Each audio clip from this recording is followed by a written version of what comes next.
passada, nós estávamos aqui com 2 dias, sábado e domingo, 11 e 12, num grande culto de celebração, de festa. Amém, gente? Amém. E ao chegar hoje no pátio, aí a bispa olhou e disse: a igreja está vazia hoje. Está mais vazia, menos pessoas do que costuma ter. Aí a gente começa a pensar em algumas coisas, e uma das coisas que a gente pensa, amados, não podemos perder a oportunidade de lhes ensinar algo muito importante. Quando nós estamos para participar de uma festa, a gente procura a melhor roupa, engrapa os sapatos, faz uma maquiagem linda, põe roupas novas nas crianças, a gente dá uma recalchutada poderosa no esqueleto, porque a gente está indo para uma festa, não é verdade? Isso devia ser assim todos os domingos, não é só quando a igreja faz 15 anos. A gratidão e a alegria de servir o Senhor, irmãos, não pode ter outra motivação senão a salvação das nossas almas. Então a gente só pode dar o que a gente tem. E eu acredito que todo culto é dia de alegria. Amém, irmãos? Alegrai-vos no Senhor e regozijai-vos. Por isso que Neemias disse, junto com Esdras, a alegria do Senhor é a nossa força. Então, queridos, faça de cada domingo, de cada culto uma festa. Não celebre ao Senhor só em datas especiais e festivas. Celebre ao Senhor sempre. Celebre de manhã, celebre na quinta-feira, celebre no domingo, celebre sempre. O encontro dos salvos, o encontro do povo de Deus é um encontro de festa, de júbilo, de alegria. Só que a gente só pode dar o que a gente tem. A gente só pode dar alegria se a gente tem alegria. Então a gente tem que buscar essa alegria, buscar essa força para transmitir alegria. A gente deve entender, como disseram o povo que estava, os exilados da Babilônia, essa é a palavra. Quando tiveram a notícia de que Dário havia assinado o termo de que eles deveriam regressar a Jerusalém, eles logo escreveram vários salmos. Um deles é: alegrei-me quando me disseram, vamos à casa do Senhor. Como você imagina que vai ser o céu, amados? O céu é festa o tempo todo. Os anjos celebram o tempo todo. É festa, é júbilo, é alegria. Então, se alegrem em Deus, se alegrem no Senhor, se alegrem a cada domingo. Para o domingo que vem, já esteja na mesma expectativa que você estava para o domingo ano passado, o sábado passado, em que você estava naquela alegria, e a roupa não serviu, e a camisa ficou apertada, e eu não sei o que, eu tenho que arrumar um outro jeito, porque eu tenho que me apresentar, e eu vou fazer coreografia, e eu vou fazer festa, e eu vou ter que dançar, e eu vou ter que cantar, e eu vou ter que ministrar o louvor, e vai ter muita gente na igreja, eu não posso faltar. Essa alegria, irmãos, tem que ter sempre. Amém? Não. Você me entendeu? Amém? É sempre.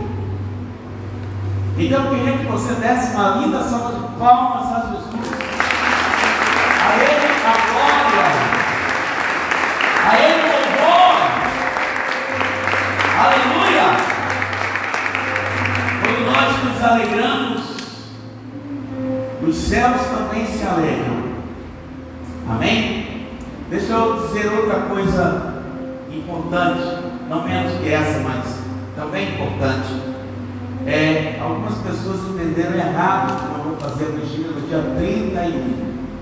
Eu vou fazer a vigília no dia 31. A única coisa que não vai ter é comidaria. Eu não sei passar 31 para 1º sem estar na presença de Deus. Se você tem agenda, tem programação, faça a sua programação. Eu passo na igreja, na casa do Senhor, meia-noite, desde quando eu sou criança, é 50 anos. À meia-noite, 31 para 1º. Eu estou de joelhos, agradecendo a Deus pelo ano que passou e pedindo a bênção de Deus pelo ano que vai começar. Em especial esse ano, eu vou estar num dia especial de consagração. Vou começar no dia 30, às 10 da noite. Já vou estar aqui.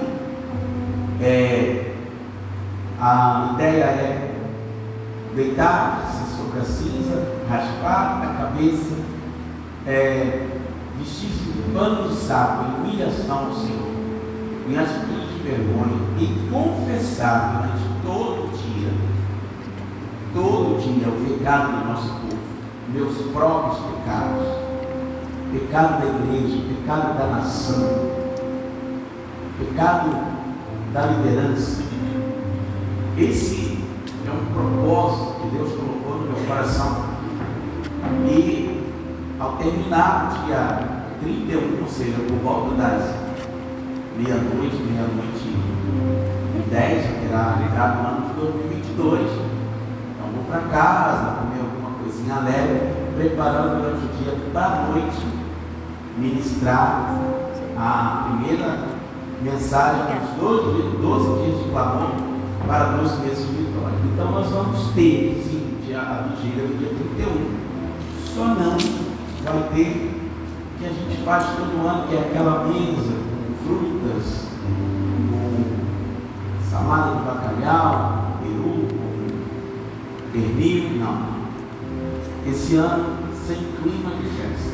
Esse ano um tempo de consagração, um tempo de devoção, de voltar-se para Deus. E eu tenho certeza que Deus vai fazer grandes coisas em nosso meio. Amém, irmãos? Se você não crê, eu creio. Deus fará grandes coisas. Abra o seu Bíblia comigo no livro de Levítico, capítulo 23.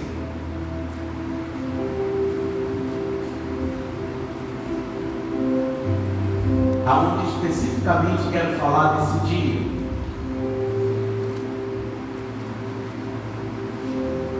Que é o dia da expiação.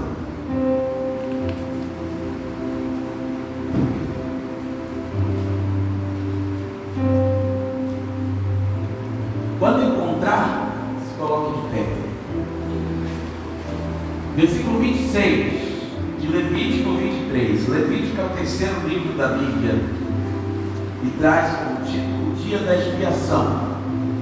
Disse mais o Senhor a Moisés: mas aos 10 deste mês sétimo será o dia da expiação, tereis santa convocação, e afligireis a vossa alma, trareis oferta queimada ao Senhor. Neste dia nenhuma obra fareis, porque é o dia da expiação, para fazer expiação por vós perante o Senhor vosso Deus. Porque toda alma que nesse dia se não afligir, será eliminada do seu povo. Quem nesse dia fizer alguma obra, a esse eu destruirei do meio do seu povo. Nenhuma obra fareis. É estatuto perpétuo pelas vossas gerações em todas as vossas moradas. Sábado de descanso solene será. Então afligireis a vossa alma aos 9 do mês, de uma tarde a outra tarde, celebrareis o vosso sábado. Senhor, tenho lido a sua palavra. A tua palavra é maravilhosa, e a tua palavra ensina instrui e a tua palavra refresca a nossa alma. Fala conosco, usa-me por tua infinita misericórdia, pois necessitamos e carecemos ouvir a tua voz. É a oração que eu te faço, agradecendo em teu nome. Amém. Pode sentar, amados. Muito bem, quem já fez conosco a oficina da alma, já ouviu falar de Yom Kippur. É a mesma palavra para Yom Kippur, é a mesma palavra em hebraico para Yom dia, Kippur, perdão ou expiação. Esta palavra não significa, amado, só dia do perdão. É por isso que eu gostaria que você prestasse bastante atenção, porque hoje pela manhã eu fui surpreendido por um vídeo no grupo dos apóstolos sobre o arrebatamento da igreja, sobre a vinda do nosso Senhor e Salvador Jesus Cristo no juízo final. E daí um tema que a gente precisa trabalhar bastante com a igreja, porque muita gente está perdendo a expectativa da vinda do nosso Senhor e Salvador Jesus Cristo. As pessoas estão mais voltadas para o século presente, estão mais interessadas nas coisas atuais do que nas coisas futuras. E nós, como igreja, sabemos que estamos nessa terra de passagem. A nossa pátria, a nossa morada, ela é celestial. Todos os acontecimentos, todos os cumprimentos de profecia, tudo que está escrito na Bíblia, nos leva a crer, amados, que cada dia mais está próximo a vinda do Filho do Homem. E vai ser um de repente, sem aviso prévio, numa hora que ninguém vai estar esperando, virá o Filho do Homem. Ele virá e não tardará. Poderá passar um tio, não poderá passar nem um tio da Escritura sem que tudo o que ele disse se cumpra.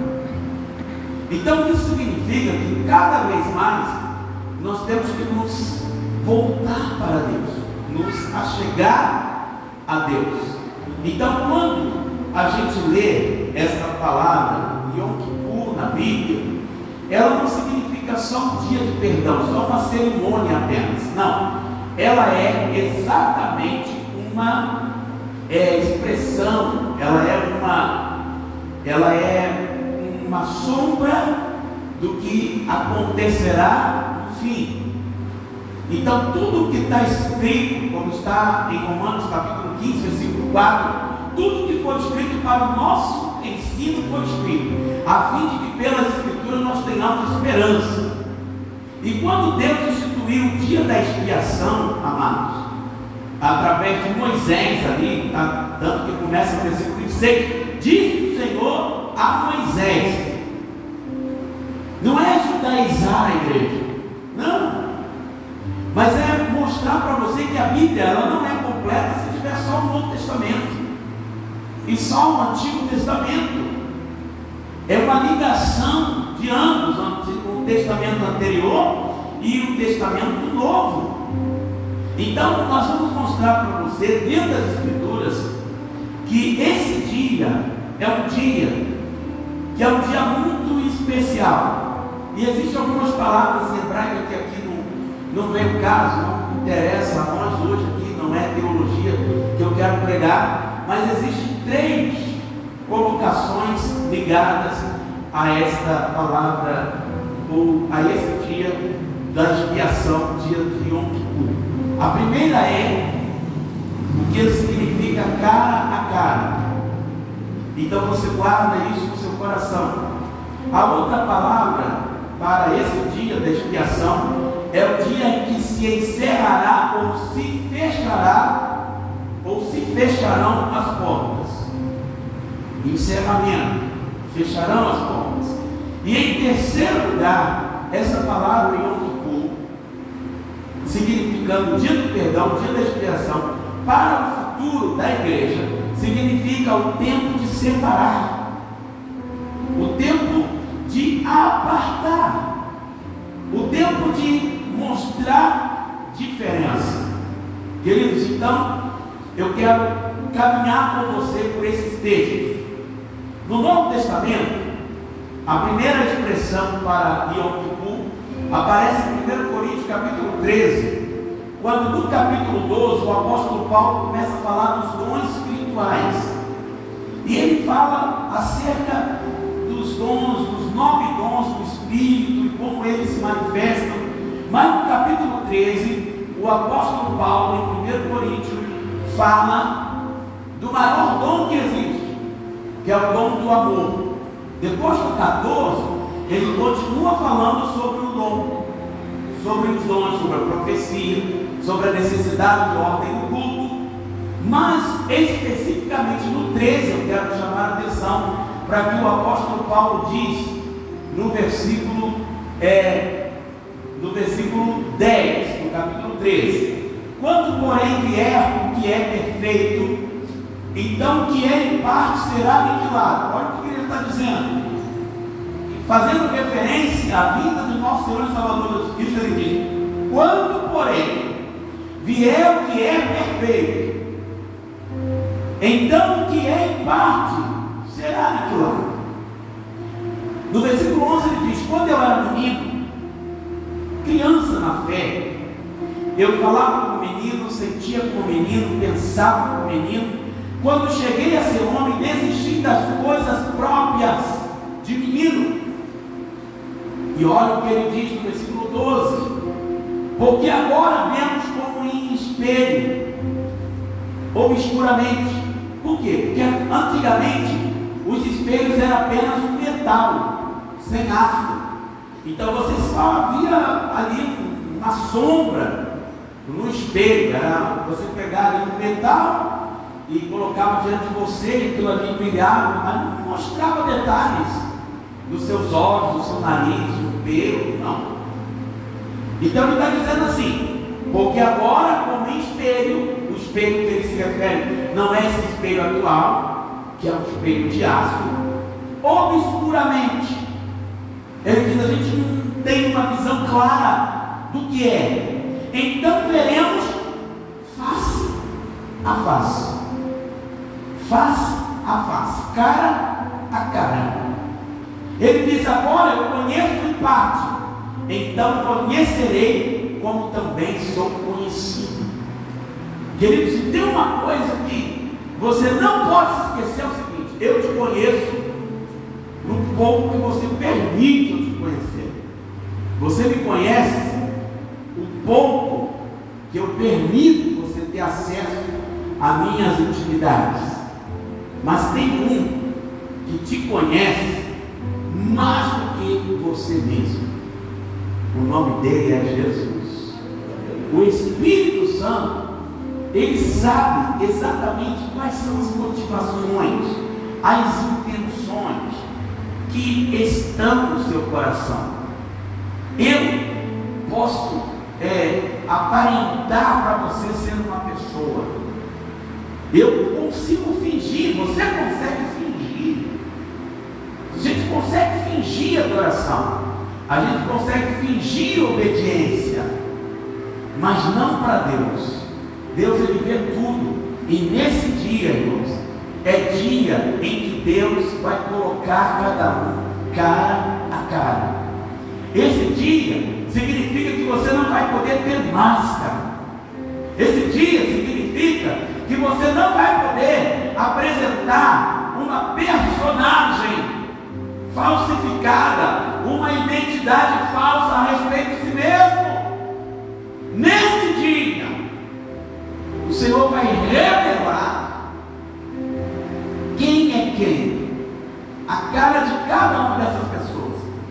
Quer ver? Olha o que está em Isaías. Leia comigo, por favor. Isaías 17, versículo 7. Já no Antigo Testamento já havia essas expressões interessantíssimas nas Escrituras Sagradas. Eu quero compartilhar com você alguns trechos para você entender esse cara a cara. Então, no capítulo 17 de Isaías, versículo 7, Olha só o que está escrito aqui. Está escrito assim: naquele dia olhará o homem para o seu Criador. Irmãos, nesse dia a criatura vai ser colocada diante do Criador. Não tem aqueles que hoje negam da onde eles vieram, das suas origens. Eles negam. Não, Deus não existe. Diabo também não existe, isso é coisa de pastor. Não, Deus não está preocupado com o que eu faço, com o que eu deixo de fazer. Irmãos, no dia do Yom Kippur, há um dia geral na terra chamado de dia do Senhor, e nesse dia o homem vai ser colocado de cara a cara diante do seu Criador. Você sabe o que esse versículo alegra meu coração? Porque me dá a entender o seguinte: sabe aquela pessoa que fala mal de você por trás? Todo dia ela fala mal de você, você sabe que ela fala mal, só que tem um dia que você encontra com ela. Ela olha para você, você olha para ela, ela diz: esse dia vai chegar, meu querido. Sabe aqueles que não quiseram dar ouvidos ao Evangelho? Sabe aqueles que rejeitaram a palavra do Criador? Nesse dia vai ter muita gente gaguejando diante de Deus. Eu não sabia. Eu estava bebendo, mano. Hoje as pessoas aproveitam, fazem como se elas não tivessem que dar conta de nada, mas um dia vai estar de cara a cara. E a Bíblia diz: olha só, naquele dia olhará o homem para o seu Criador, e os seus olhos atentarão para o Santo de Israel. Aleluia! E não olhará para os altares, obra das suas mãos, nem atentará para o que fizeram os seus dedos, nem para os postes ídolos, nem para os altares do incenso. Nesse dia, os seus deuses não poderão te livrar. Dia de estar cara a cara. Zacarias, olha o que está aqui em Zacarias, perto de Mateus, né? Malaquias, aí volta em Zacarias, capítulo 12, versículo 10. Aqui também há uma expressão maravilhosa. E diz assim: que é o dia do arrependimento dos habitantes de Jerusalém. Ele diz: sobre a casa de Davi, sobre os habitantes de Jerusalém, derramarei o Espírito da graça e de súplicas. Olharão para aquele a quem traspassaram. Olha só, Jesus aqui ainda não havia morrido. Isso ia acontecer anos mais tarde, mas o profeta já diz, queridos, que naquele dia aquelas pessoas que mataram Jesus, que crucificaram Jesus, vão ter que olhar no rosto dele, olharão para aquele a quem traspassaram, pranteá-lo-ão como quem planteia por um unigênito, e chorarão por ele como se chora amargamente pelo primogênito. Imagine, irmãos, que esse dia vai ser um dia de dor, é um dia de aflição, é um dia que as pessoas não vão querer que ele existisse. As pessoas vão gritar: montes caem sobre nós, porque nós não suportamos a ira de Deus. Queridos, isso não são histórias que nós estamos contando, não, está escrito. Esse dia chegará, aonde as pessoas terão que olhar na face do Senhor. Em Daniel, capítulo 12, versículo 3, também o profeta fala sobre isso.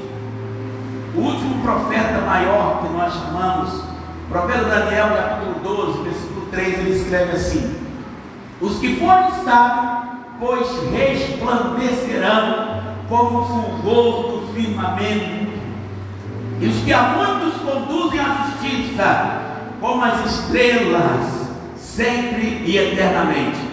Para os ímpios, olhar para o Senhor face a face será um dia de terror, mas para os sábios, para os filhos de Deus, esse é um dia de justiça, é um dia de glória, é um dia de fulgor, é um dia de brilhar como estrela para sempre e eternamente. Será um dia de felicidade. Amém? Nós estamos aguardando esse dia. A outra palavra para significar ou para explicar Yom Kippur, ou dia do Senhor, ou dia da expiação, para o Novo Testamento, como você leu comigo, nesse dia os israelitas não faziam outra coisa senão ficar ali, afligindo-se a sua alma e aplicando-se a pedir perdão pelos pecados, pelos erros, pelas falhas, pelas coisas que eles haviam feito de errado. Eles não podiam fazer nenhuma obra, nenhum trabalho, nada. Era um dia de dedicação total ao Senhor. E esse outro significado para Yom Kippur, primeiro diz cara a cara, o segundo é encerrar ou fechar a porta. Irmãos, a gente sabe que Noé pregou 120 anos anunciando um grande dilúvio. 120 anos, e o povo dizia assim: Noé está caduco, o senhor está maluco, aonde vai ter água para cobrir as mais altas montanhas? Isso aí é impossível, isso não vai acontecer. Pois é, até que chegou o grande dia, o dia em que começou a chover, entrou Noé e sua família e um casal de animais dentro da arca e cerrou-se a porta, fechou a porta. Quem entrou, entrou, e quem não entrou, não entrava mais. As pessoas batiam na porta e gritavam: abre-nos, Noé, abre-nos. Só que eles duvidaram da mensagem que aquele profeta, 120 anos, 120 anos anunciando, falando a mesma coisa e construindo aquela grande arca, aquela grande barca. Que, amados, imagine aquela época construir um barco daquele tamanho para caber um elefante em pé, uma girafa. Imagine, queridos, um hipopótamo pesado do jeito que é. Imagine o tamanho dessa nave. Imagine o que é pensar em animais que precisariam ficar dias e dias, pensar na alimentação para esses animais dentro da arca. Você imagina o que era pensar de como remover os dejetos daqueles animais? Imagine como que Deus deu sabedoria e inteligência para Noé, tamanha, para construir aquilo. A porta foi fechada, irmãos. Chega um dia que a porta se fecha. As pessoas estão ouvindo a palavra, estão ouvindo a pregação, e elas não estão dando crédito. Mas chegará o dia que as portas se fecharão. Olha o que Jesus disse em Lucas 13. Abre comigo, Lucas 13, versículo 25. O próprio Jesus nos deu uma parábola, uma explicação interessante sobre esse dia. Ele diz assim no versículo 25. Aleluia. A partir do 22 diz assim: passava Jesus por cidades e aldeias, ensinando e caminhando para Jerusalém. E alguém lhe perguntou: Senhor, são poucos os que se salvam? São poucos que são salvos? É uma pergunta. Poucos ou muitos? Respondeu-lhes: esforçai-vos. Jesus não disse: não é muito, é pouco. O que é que vocês precisam fazer? Esforçai-vos por entrar pela porta estreita. Pois eu vos digo que muitos procurarão entrar e não poderão. Olha aí, amados. Olha o que Jesus está dizendo. Por isso que eu estou falando para você: quem está firme, se firme mais, Deus. Jesus está voltando. Você não aceitou Jesus só para tomar ceia. Você não aceitou Jesus só para fazer parte de uma denominação. Não. Você aceitou Jesus para ser salvo. E quando eles perguntaram para Jesus, Jesus, são poucos ou muitos os que se salvam? Jesus disse, não importa se são poucos ou muitos, cuide de si. Esforçai-vos. Ele diz, esforçai-vos, confiai por entrar pela porta estreita, pois eu vos digo que muitos procurarão entrar e não poderão. E olha o versículo seguinte, o 25 que eu quero. Quando o dono da casa se tiver levantado e fechado a porta, e vós do lado de fora começardes a bater, dizendo, Senhor, abre-nos a porta, ele nos responderá, não sei de onde sois, não conheço você. Olha só, irmãos, Yom Kippur não quer dizer só dia do perdão. Dia de Yom Kippur também quer dizer dia de julgamento, também quer dizer dia de cara a cara, também é dia de encerramento de portas, de fechar a porta. Acabou, fechou, acabou o tempo. Irmãos, escute isso. O tempo vai chegar uma hora que ele vai se esgotar. Então você precisa cuidar do tempo. Jesus nos dá uma outra orientação.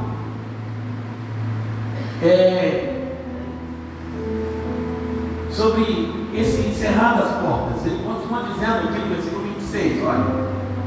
Então direis, comíamos e bebíamos na tua presença, e ensinavas em nossas ruas.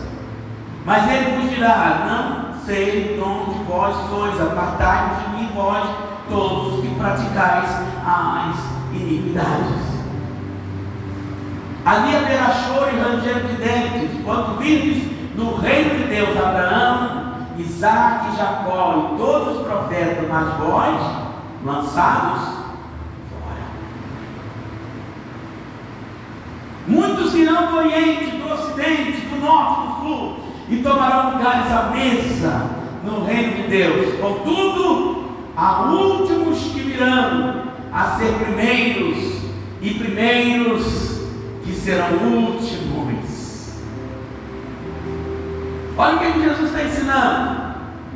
Ele está dizendo que tem gente que começou bem, mas vai terminar mal. E teve gente que começou mal, não acreditando no Evangelho, mas vai terminar bem, porque ao final eles vão dizer, só há um que pode salvar.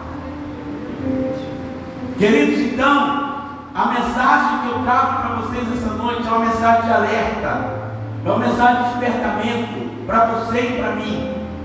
Como igreja do Senhor Jesus, esse dia vai chegar. Pode ser amanhã, eu não sei quando vai ser, mas esse dia vai chegar, está escrito.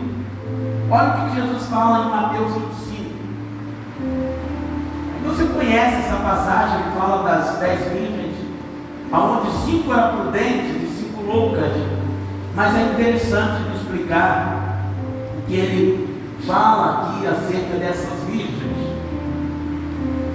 Ele também está mostrando aqui sobre a palavra em hebraico Neilá. A palavra Neilá, que significa encerrar, fechar a porta, também mostra o seguinte, Jesus falando, 25:1. Então o reino dos céus será semelhante a 10 virgens que, tomando as suas lâmpadas, saíram a encontrar-se com o noivo.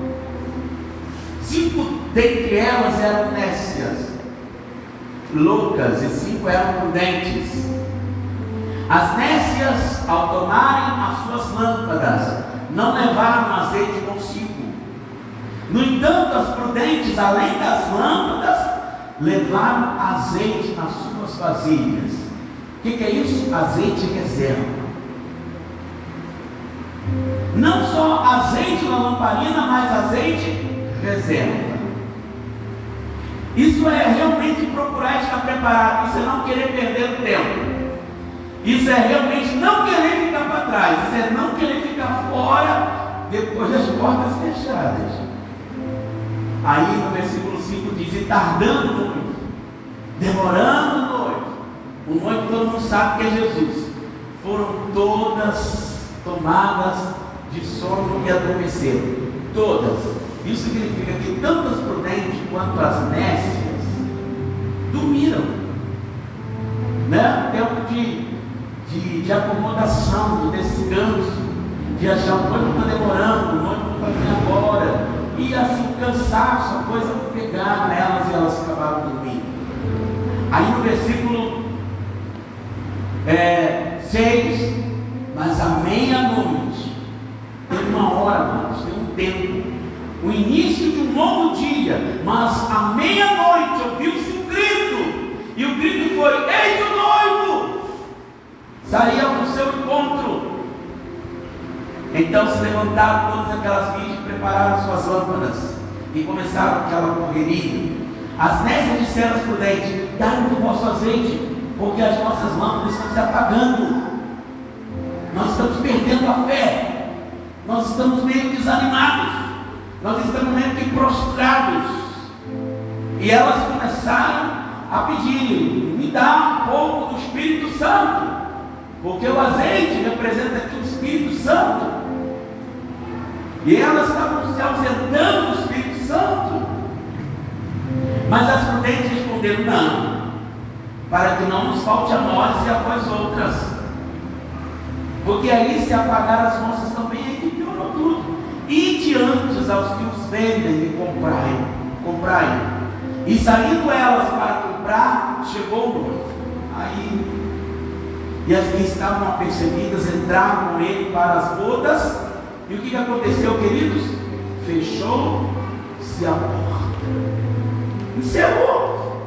Quem entrou? Entrou. Quem não entrou, não vai entrar mais. Então as perguntas das pessoas vai haver salvação depois? Queridos, a porta da graça está aberta agora. O anúncio da vida de Jesus é hoje. Quem tem que se salvar, creia agora. Quem tem que se firmar, firme agora, porque vai se fechar a porta. E quando a porta da graça se fechar, não adianta choro, não adianta acender vela, não adianta clamor, não adianta pranto, não adianta, já é tarde. Porque você pode ver aqui, chegou o Yom Kippur, chegou o dia de fechar, de encerrar as portas, encerrou-se, fechou-se a porta. E aí olha só o que acontece. Mais tarde, chegaram as virgens loucas, as nécias, as desapercebidas, clamando: Senhor, Senhor, abre-nos a porta, abre-nos a porta. Meu Deus, eu não quero estar nesse quarto, queridos. Mas alguém aqui não quer?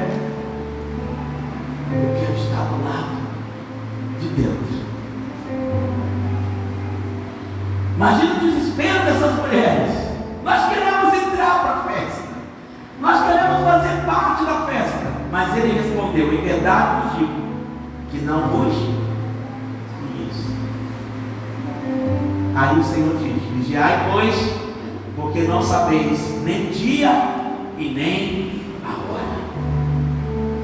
Eu não sei o dia, você também não sabe, nós não sabemos nem o dia nem a hora em que virá o Filho do Homem. Então vamos estar apercebidos. Agora preste atenção na última parte do que significa Yom Kippur. Yom Kippur representa o dia do perdão, o dia da expiação, o dia de se afligir a alma, o dia de confessar pecado, o dia de se voltar para Deus, mas também representa o dia do cara a cara, a extração de contas, o dia do Meilá, o dia do encerramento, das portas, e em terceiro lugar, o dia de separação. É o dia onde o Senhor vai separar trigo e joio, bode e ovelhas. Está na Escritura. Hoje, irmãos, cresce tudo junto, mas vai chegar o dia, como está aqui em Mateus capítulo 13, lendo comigo por gentileza. 13, versículo 24. Outra parábola lhes propôs semelhante a um homem que semeou a boa semente no seu campo. Mas, enquanto os homens dormiam, veio o inimigo dele, semeou o joio no meio do trigo e retirou-se.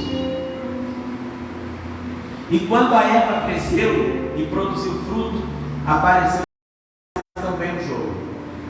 Tem duas características simples para discernir o joio e o trigo. O trigo e o joio são muito parecidos, inclusive nas folhagens, na cor, na coloração, assim, o fruto que produz é muito parecido, não é? Lá em Israel, em 2016, a gente viu o joio e viu o trigo. Se você for aqui em São Paulo, em São Paulo tem ali o Museu da Bíblia, e lá eles separaram um ramo de trigo e outro de joio. Olha, você não tem uma plantação como discernir, mas existem duas coisas que diferenciam o trigo do joio, e preste atenção que isso tem a ver comigo e contigo. O joio é a boa semente, perdão, o trigo é a boa semente, é a palavra de Deus plantada em nós, e nós somos esse trigo. O joio são aqueles que são plantados também na casa de Deus, mas não são plantados por Deus, são plantados pelo inimigo, só que são parecidos, e eles caminham juntos. E olha que coisa interessante, amados, olha que coisa interessante. O trigo, quando vem uma tempestade, um vento muito forte, ele é conhecido por causa dessa característica, a flexibilidade, a facilidade de se dobrar, deixa o vento passar, e quando o vento passa, ele volta normalmente para o seu lugar. O trigo, o joio não. O joio, o vento está passando forte, e ele, eu sou forte, eu tenho força, eu vou vencer, eu vou conseguir. E ele não se dobra, ele não é flexível. E o que acontece? O vento passa e quebra todas as suas folhagens, todos os seus ramos, e arrebenta com o joio. Então você reconhece, olha, é joio, está tudo quebrado, é joio. Todos nós passamos por um momento, irmãos, de vento na nossa vida, de tempestades terríveis. E a gente precisa aprender que há um tempo de dobrar o joelho, há um tempo de flexibilidade, há um tempo que você precisa permitir que as coisas, que o vento passe para depois se levantar novamente. E a outra característica do joio, diferente do trigo, é que você pega a semente do joio, você aperta, ela faz assim, não tem nada dentro, é vazia, fruto nenhum, não tem consistência. Já você pega o trigo e você aperta e você sente, ele não quebra. Então, queridos, ambos produzem frutos, mas não são importantes os dois. Que fruto eu tenho dado? Então é a pergunta que o Senhor quer de mim: fruto como joio ou um fruto como trigo? Acompanhe comigo agora a leitura do versículo do capítulo 13 de Mateus, quem chegou agora, e vejam que está no versículo 27. E o 27 diz assim, 26. E quando a erva cresceu e produziu fruto, apareceu também o joio. Então, vindo os servos do dono da casa, lhe disseram: Senhor, não semeaste boa semente no seu campo? De onde vem, pois, o joio? Ele, porém, lhe respondeu: o inimigo fez isso. Mas os servos lhe perguntaram: queres que vamos e arranquemos o joio? Só quer que a gente tire o joio? Ele disse: não. Replicou ele: para que ao separar o joio, não arranqueis também com ele o trigo. Então preste atenção de quem é a função de separar joio de trigo. Não é da igreja, não é do pastor. Às vezes membros da igreja querem que a gente tome providências em relação a pessoas, em relação a quem. Não é trabalho da igreja separar joio de trigo, não, irmãos. Não é. Bode de ovelha não é a função nossa. O Senhor não deu para a gente essa característica. Olha de quem é. Versículo 30. Deixai-nos crescer junto até a colheita, até o dia. No tempo da colheita direi aos ceifeiros: ajuntai primeiro o joio, atai-o em feixe, deixa-lhe secar e mete fogo, para que ele seja queimado. Mas o trigo vocês vão e recolha no celeiro. Aleluia! Esse trigo recolhido no celeiro é a igreja de nosso Senhor e Salvador Jesus Cristo, amados. Amém? Então, despedido da multidão, vamos para o versículo 36, que é a explicação do joio. Então, despedido da multidão, foi Jesus para casa, e chegando-se a ele, seus discípulos disseram: explica-nos a parábola do joio, Senhor, do campo. Nós não entendemos bem o que o Senhor estava falando. E ele respondeu: o que semeia a boa semente é o Filho do Homem. Sou eu. O campo é o mundo. A boa semente são os filhos do reino, aqueles que receberam de bom grado a palavra. O joio são os filhos do maligno, que têm que conviver junto com o joio. Eles têm que estar lá, no meio do joio, no meio do trigo. O inimigo que o semeou é quem? Jesus claramente está dizendo: é o diabo. É ele quem semeia o joio no meio do trigo. É ele que planta na igreja. E ele diz: e a colheita, a ceifa, é a consumação do século, é o final, o dia do Yom Kippur. Sabe quem são os ceifeiros? São os anjos. E assim vai acontecer, pois assim como o joio é colhido e lançado no fogo, assim será a consumação do século. Mandará o Filho do Homem, os seus anjos, que ajuntarão do seu reino todos os escândalos e os que praticam a iniquidade, e os lançarão na fornalha acesa, ali haverá choro e ranger de dente. Então os justos, aleluia. Você pode dar glória a Deus?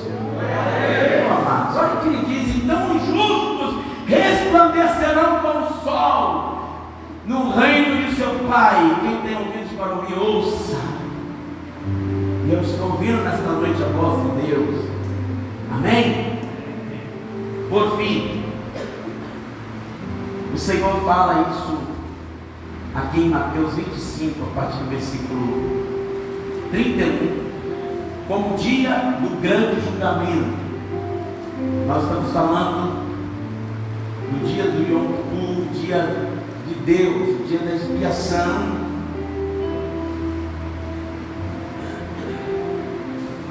E ele diz: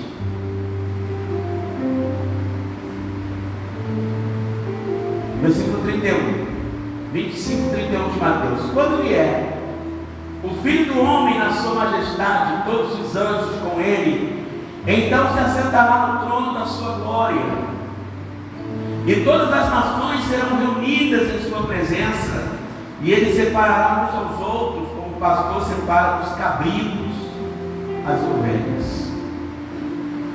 E porá as ovelhas à sua direita, mas os cabritos ele vai pôr à sua esquerda. Então dirá o rei aos que estiverem à sua direita: vinde, benditos do meu Pai. Ou seja, vai dizer para as ovelhas: entrai na posse do reino que vos está preparado desde a fundação do mundo. Porque tive fome e me deste de comer, tive sede e me deste de beber, era forasteiro e me hospedaste. Estava nu e me vestiste, enfermo e me visitaste, preso e foste me ver. Então perguntaram os justos: Senhor, quando foi que te vimos com fome e te demos de comer, ou com sede, te demos de beber? E quando te vimos forasteiro, te hospedamos, ou nu e te vestimos? E quando te vimos enfermos ou presos, e te fomos visitar? O rei respondendo lhes dirá: em verdade vos afirmo que sempre que fizeste a um destes meus pequeninos irmãos, a mim o fizeste. Se você quer servir a Deus, sirva a igreja. Se você quer servir a Deus, sirva um judeu. Ele diz: então o rei dirá também aos que estiverem à sua esquerda, prontando para os bodes: apartai-vos de mim, maldito, para o fogo eterno, preparado para o diabo e seus anjos. O inferno nunca foi preparado para pessoas. O inferno foi preparado para o diabo e seus anjos rebeldes. E o Senhor diz: porque tive fome e não me deste comer, tive sede e não me deste beber, sendo forasteiro não me hospedaste, estava nu, não me vestiste, estando enfermo e preso, não foste me ver. E eles perguntaram: Senhor, quando foi que te vimos com fome, com sede, forasteiro, nu, enfermo, preso, e não te assistimos? Então lhes responderá: em verdade vos digo, que sempre que um destes que deixaste de fazer a um desses mais pequeninos, a mim o deixaste de fazer. Irão estes para o castigo eterno, porém os justos para a vida eterna. Que grupos são esses que representam os bodes e as ovelhas? As ovelhas representam as pessoas sensíveis, as pessoas humanas, as pessoas com um coração voluntário de servir, as pessoas com um coração quebrantado, pessoas saudáveis. Já os bodes, há um ditado que diz que dá milho a bode só colhe farelo.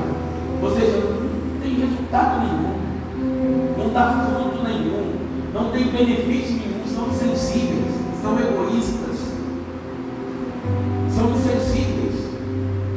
Uma ovelha, até na hora que vai morrer, ela sabe que vai morrer e vai muda para o matador. O bode berra, grita, luta contra o seu final, dá cabeçada, magoada. Sinceramente, o bode são os insensíveis, são os que não se compadecem com a situação de ninguém. Queridos, nos dias que nós estamos vivendo hoje, nós estamos vivendo uma era de gente cada vez mais insensível, que nada lhes toca, que pode ver toda a situação de alguém necessitado, de alguém precisando, de alguém necessitado. Não é comigo, isso aí não é para mim. Não, cada um de si, já está difícil cuidar da minha própria vida, então quem dirá cuidar dos outros, né? Pastorear, cuidar, não, orar pelos outros, não, isso não quero. Nós precisamos nos despertar, porque esse dia do julgamento vai chegar. O dia de estar cara a cara, o dia de fechar as portas e o dia em que o Senhor vai separar quem é quem. Então eu encerro dizendo para você que esse dia da expiação é um dia que está mais perto do que você imagina. Por isso, o conselho que eu lhe dou esta noite, não só para você como para mim, é: olhe para Jesus, o autor, o consumador da sua fé. Volta a sua mente para o Cordeiro de Deus. Não ame o presente século, amados. Não ame o presente século. Ame estar na presença de Deus. Ame estar na casa de Deus. Não viva uma vida religiosa. Os religiosos são assim. Os religiosos, eles têm um dia especial em que eles estão alegres, felizes, querem dar o melhor. Mas existem aqueles que para o Senhor e para eles todo dia é um dia de festa. É um dia de estar na presença, um dia de celebração, um dia de gratidão. É um dia de louvor. E essa é uma boa noite para isso. Uma boa noite para agradecer pela salvação das nossas almas, pela vida eterna que Jesus conquistou na cruz do Calvário e que nos dá direito à vida eterna. Amém, igreja? Que quando Jesus voltar, a gente não fique titubeando ao encará-lo, está cara a cara. E que também a gente não fique do lado de fora depois das portas fechadas. E desejo do fundo do meu coração que nós sejamos ovelhas e não bodes. Amém? Amém. Pega o seu lugar. Em nome de Cristo, Rei, Deus, Senhor dos Senhores.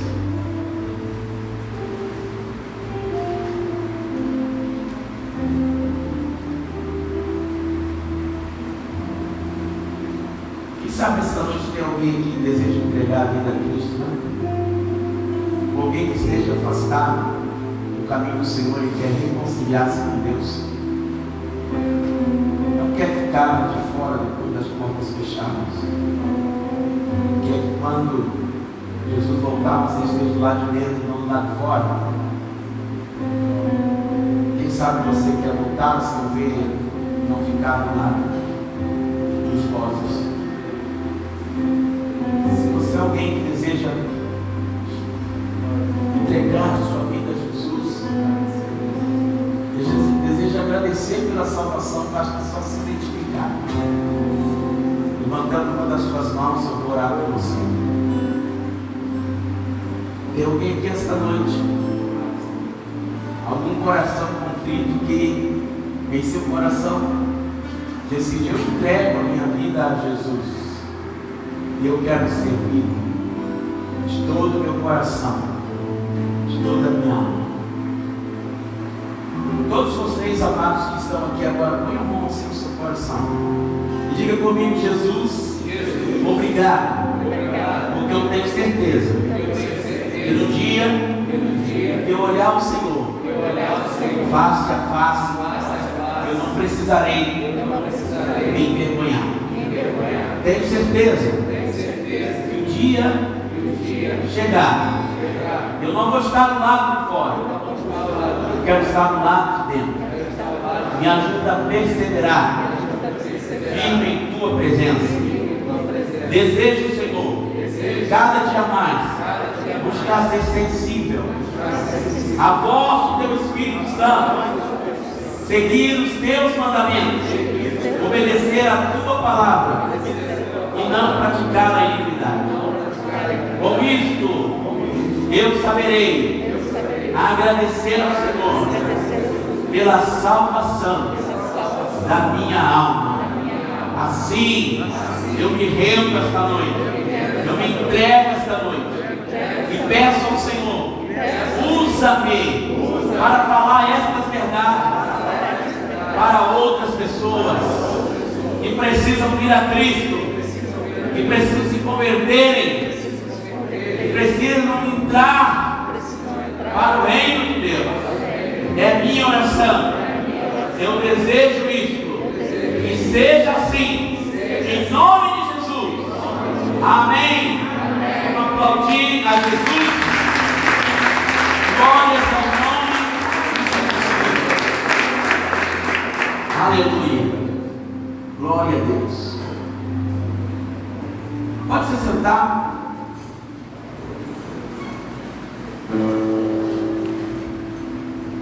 Quinta-feira é 23. É isso?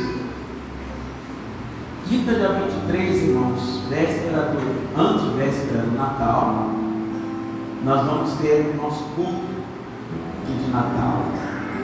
Eu queria convidar você para estar aqui nesta quinta-feira para a gente agradecer o nascimento do Salvador. No dia 24 e 25, sexta e sábado não temos nada, mas no domingo 26 a gente está aqui reunido, agradecendo ao Senhor também. Então, faça o esforço dessa quinta-feira de estar aqui conosco para adorar o nome do Senhor Jesus Cristo. E eu tenho certeza que Deus fará maravilhas em nossa vida. As células na quinta, né?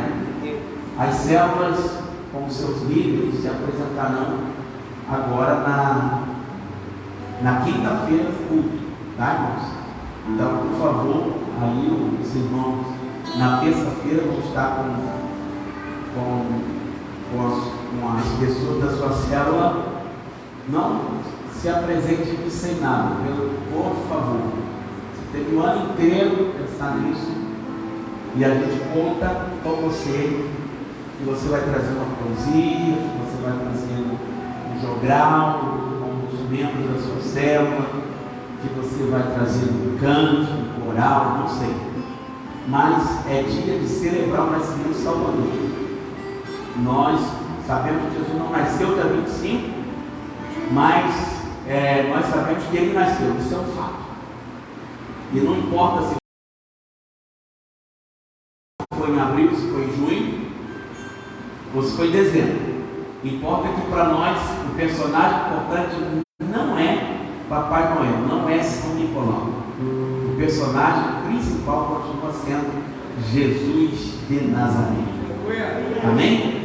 E nós vamos estar aqui para celebrar o nosso Salvador nessa quinta-feira, em nome de Jesus. Amém? Vamos ficar de pé, vamos encerrar o nosso culto.